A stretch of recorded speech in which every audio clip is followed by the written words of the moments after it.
The end of the year is approaching, and that means we have our finalized list of every LEGO Star Wars set retiring this year. A lot has changed since I made this video earlier in the year, so let's go over every set that's retiring and see what you should get before the end of the year. Starting off with the Imperial Dropship First Rebel Scout Speeder. This is a nice $40 battle pack, which LEGO was actually selling for 40% off, making it $24, and it sold out. We might get a restock, we might not, so check other retailers like Target, Walmart, and Amazon.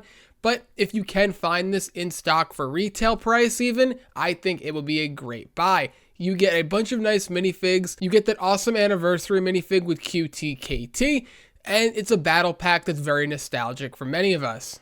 One of the original helmets is with the Darth Vader helmet. For $80, this set is always on sale for around 20% off, I feel. And I think at the time I'm recording this, with the Insiders weekend quickly approaching, that this could be sold out by the end of the weekend. So depending when you're watching this video, act quick, because you don't want to miss out on such a classic helmet. And this set has been on back order for quite a while on the LEGO website. So if you want this set sooner rather than later, maybe once again you check a site like Amazon, Target, or Walmart where we've seen consistent deals.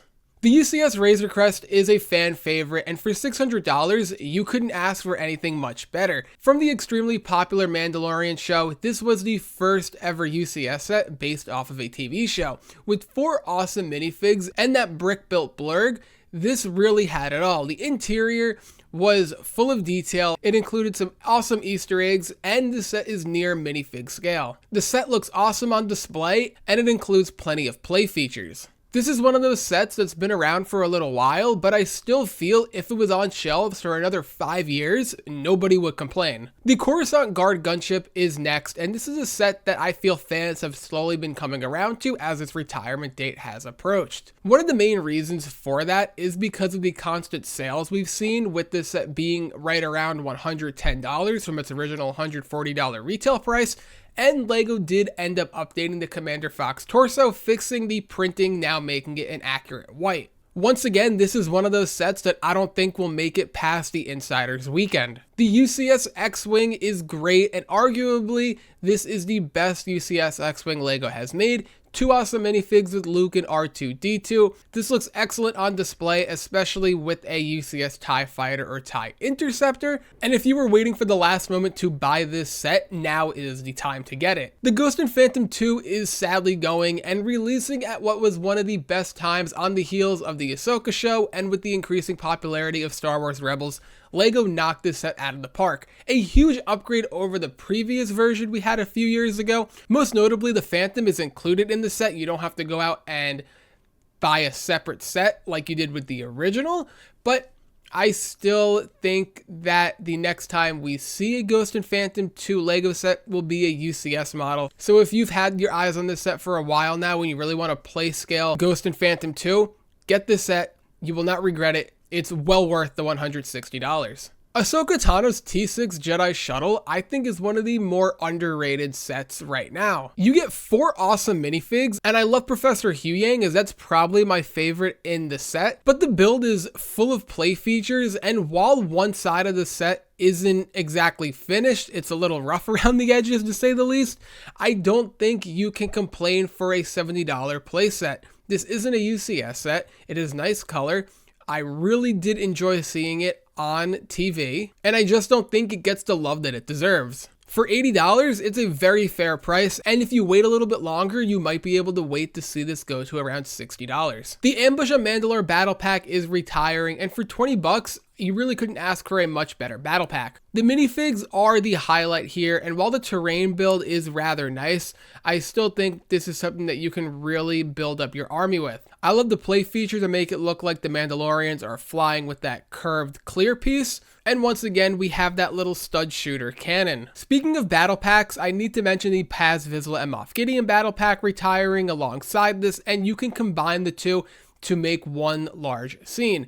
The Paz Vizsla and Moff Gideon are the highlights for this one. While you might not buy multiple of these battle packs to army build, because why would you need 10 Moff Gideons and 10 Paz Vizslas? The 2 Praetorian Guard minifigs are nice, and maybe you do buy a couple to increase your amount of those. And at the current moment, this is on a 20% sale on Lego.com to $32. The Onyx Cinder was one of the big mystery sets in the last year and a half, if you want to say. $140, nobody really knew what to expect from the show Skeleton Crew, and myself and many other people enjoyed the show, which I felt drove sales later on in its shelf life. I feel it did deserve another year or two on shelves. It's a really good set. All of the minifigs are brand new and exclusive, and we might not see them ever again in Lego. The interior is very nicely detailed. The play feature of being able to move the engines up and down is also well executed. And this is one of those sets that I just find doesn't get the love it deserves because not too many people might be willing to give Skeleton Crew a chance.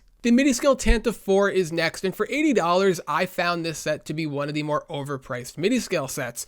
It is very nice, but for $80, I think we can get a better deal on sites like Amazon and Target and Walmart, which have had this all on 20-30% discounts recently. My personal opinion is going to be, unless you really want those 2x insider points for the Tantive IV, I would much rather go and save the money on a site like Target or Walmart and buy this set there. The Invisible Hand is without a doubt one of my favorite midi-scale sets. Releasing alongside the Tantive IV on March 1st, 2024, $50 for this seems like a steal, especially in today's day and age of Lego Star Wars. One of my favorite things about the build is the ability to actually have this separate into 2 pieces like we've seen in Star Wars. There's a ton of detail included all around, and once again, for $50, you just can't go wrong with it. The BARC Speeder Escape is a tad bit overpriced for $30, but I don't think it's a bad set. The Keller & Beck minifig is awesome, and when's the next time we're ever going to get him in a build? We also get Grogu and 2 501st Clone Troopers, and with me being a huge Mando fan, seeing this in a throwback scene from the show, it was evident that I was going to be getting this on day one, and I don't regret it. And how can we forget about the Jedi Temple Lamp? Absolutely iconic. The Moss Espa Podrace diorama is one of the big question marks, and I really feel put the nail in the coffin for the diorama line. $80 for what to me felt like 2 polybag builds with just a bunch of rock detail. Not really a set that I would go out and prioritize getting or even wanting. But maybe there are some of you who do have an interest in this. And while it was really nice to watch this happen in Phantom Menace, downscaled in the diorama line for $80, I just don't think it translated well. Unless you can find this for say 50% off, it's going to be a pass for me. The Droideka was one of the best buildable characters that we've gotten yet. I think that Lego knocked this out of the park, and you can actively find it on sale down from its $65 price point to around $45. The ability to roll this up into a ball is really cool, and the blasters attached to the Droideka can actually move back and forth, so there is some play features attached, while I do feel this set to be primarily a display piece. The Darth Maul Sith Infiltrator for $70 definitely catches a lot more of hate than it should. Yes, the Darth Maul minifig without pupils is diabolical, but you do get a nice Anakin, and you may get a really cool and exclusive Qui-Gon minifig if you remember that whole debacle a few months back. But besides the build and what my opinion being a great Sith Infiltrator, the Saw Gerrera minifig might be the highlight for many people. This is another 25th anniversary minifig that is going at the end of the year, and I think that it was one of the best minifigs of 2024. Great detail all around, and you get that really awesome cape included. The Crimson Firehawk is another 4+ set that falls into the trap of being overpriced. For $50, it's not worth it, and right now on Lego.com, it's 40% off, and they can't even sell it. It's still widely available at all retailers, and the only true highlight I feel for this are the 2 minifigs.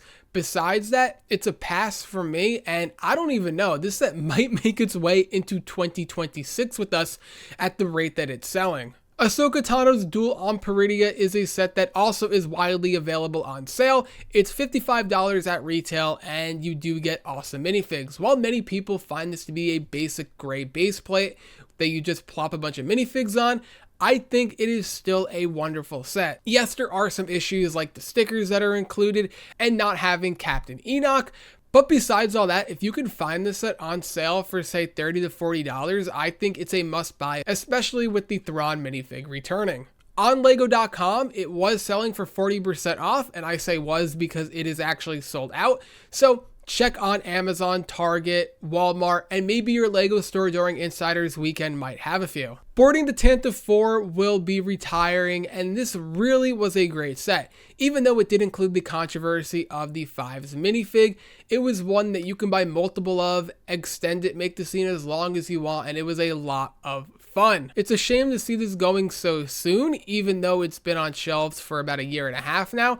This is a set like the Razor Crest that could have been on shelves for another 3 or 4 years, and I don't think anyone would complain. The Luke Skywalker X-Wing Mech, I don't really care about the mech line, as I've stated in the past. Maybe some of you do, because you can get a minifig for cheaper than you would in, say, other sets, but I think it's alright. If I were to rank it, it would be one of my more favorite mechs, but I would not be going out of my way and buying this mech. Even if it was $5, I would still walk right by it. The Creative Play Droid Builder, another set that you could give to me for $20, and I'd still say no thanks. The only thing would be the 25th anniversary Princess Leia minifig, but even that doesn't interest me so much, as I felt it was one of the weaker anniversary minifigs. The only way I can see someone wanting to go out right now and buying this as the end of the year approaches is if they really need that minifig to complete their entire 25th anniversary collection.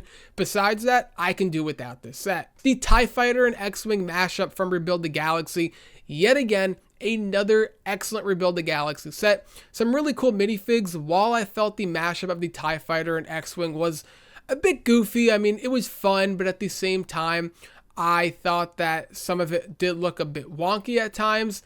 This for me would be a set that's a minifig first set. As if we don't already have enough X-Wings and TIE Fighters on shelves, Lego had to give us even more. The Desert Skiff and Sarlacc pit is going, and this is a bit annoying as it's retiring before the UCS Jabba Sail Barge. As we probably all know, the Desert Skiff and Sarlacc pit should be combined with the Jabba Sail Barge. They even imply it in the directions of the Jabba Sail Barge to really complete the whole scene. You get a plethora of awesome minifigs, and it's a really good set, but for $80, it's insanely overpriced. Another reason to get this set is for the 25th anniversary 9 nub, arguably the best of the bunch. It's highly detailed and crazy to think that we never got this minifig in Lego Star Wars.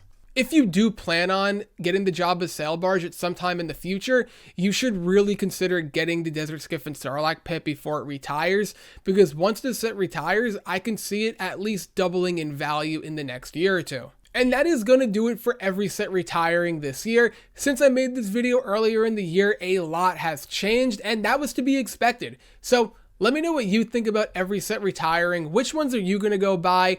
Are you going to do this during Insiders Weekend, or are you going to go and wait for a larger discount on, say, Amazon, Walmart, or Target? Let me know all that in the comments below. Don't forget to leave a like if you enjoyed, subscribe for more Lego content, and I will see you in the next one.